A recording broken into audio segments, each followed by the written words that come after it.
नमस्कार, समाज का सच की कहानी सेक्शन में आपका स्वागत है।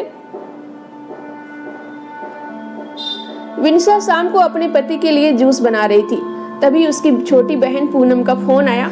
विनिशा ने जल्दी से फोन रिसीव किया और कहा, मैं अभी तुझे ही याद कर रही थी। तुझे आम का जूस पसंद है ना, इसलिए जब भी मैं बनाती हूँ तो हमेशा तेरी याद आ जाती है। पर विनिशा की बहन पूनम बिल्कुल खामोश थी। जब विनिशा ने उसकी खामोशी का कारण पूछा तो पूनम की सिसकियों की आवाज विनिशा के कानों में साफ सुनाई पड़ रही थी। विनिशा बहुत घबरा गई। उसने पूनम से जोर देकर पूछा, आखिर हुआ क्या है?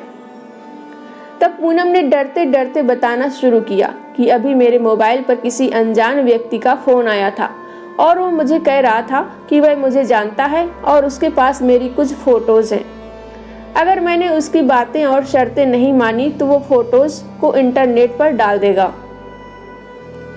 तब विनिशा ने पूनम से कहा, पूनम, ऐसे ही कोई गलत नंबर होगा, कोई सिरफिरा होगा, वो तुझे डरा रहा होगा। तू डर मत, कुछ नहीं होगा ऐसा वैसा।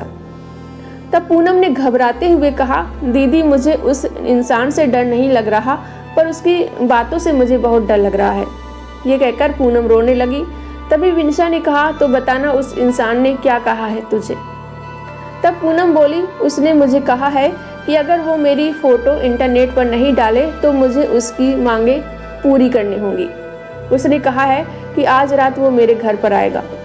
और इतना कहते ही पूनम जोर जोर से रोने लगी और रोते रोते बोली, दीदी, मुझे उसकी बातें सुनकर घिन आ रही हैं। ऐसा लग रहा है जैसे उसने मेरे साथ कुछ गलत कर दिया हो।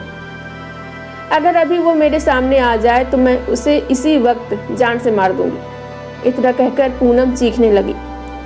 तभी विनिशा ने पूनम से कहा, अरे पूनम, तू संभाल अपने आप को और मुझे उस घिनौने व्यक्ति का नंबर भेज। मैं अभी उसे मजा चखाती हूँ। ये कहकर विनिशा ने फोन काट दिया। पूनम ने उस बदमाश के नंबर और उनके बीच जो बातचीत हुई थी उसकी रिकॉर्डिंग विनिशा को भेज दी। जब विनिशा ने वो रिकॉर्डिंग अपने पति को सुनाई तो दोनों के होश उड़ गए। विनिशा और पूनम दो बहनें हैं। उनकी मम्मी का अभी 3 साल पहले ही देहांत हो चुका है और विनिशा की शादी अभी 1 साल पहले ही हुई थी। घर में बस अब उसके पापा और पूनम ही हैं। अब मोबाइल पर ऐसी धमकी भरी अश्लील बातें कोई भी बेटी अपने पिता को आसानी से नहीं बता सकती, इसलिए पूनम ने सारी बातें अपनी दीदी विनिशा को बताई। अगले दिन ही विनिशा और उसका पति पुलिस स्टेशन पर जाकर उस बदमाश के खिलाफ पुलिस कंप्लेन करवाए। बाद में जब पुलिस ने छानबीन की तो पता लगा वो लड़का पूनम के ही मोहल्ले का निकला।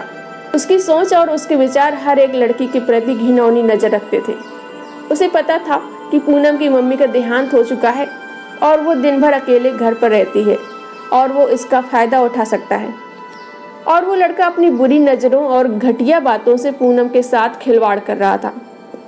पर बाद में जब उसे पुलिस ने पकड़ लिया तो उसे जेल की सलाखों के पीछे जाना पड़ा। आज भी हमारे समाज में उस लड़के के जैसे हजारों लोग हैं जो लड़कियों के साथ खिलवाड़ कर रहे हैं। इनमें से कुछ लड़कियां तो मजबूत होती हैं जो ऐसे अपराधी लड़कों को अच्छा सबक सिखाती हैं और कुछ लड़कियां उनसे डर जाती हैं और उनकी मांगों को पूरा करते करते उनकी घिनौनी नज़रों का शिकार बन जाती हैं। पर आज समय आ गया है कि ऐसे अपराधियों को हम लड़कियां ही सबक सिखा सकती हैं, इसलिए लड़कियों को उनसे डरने के बजाय उनका डटकर सामना करना चाहिए।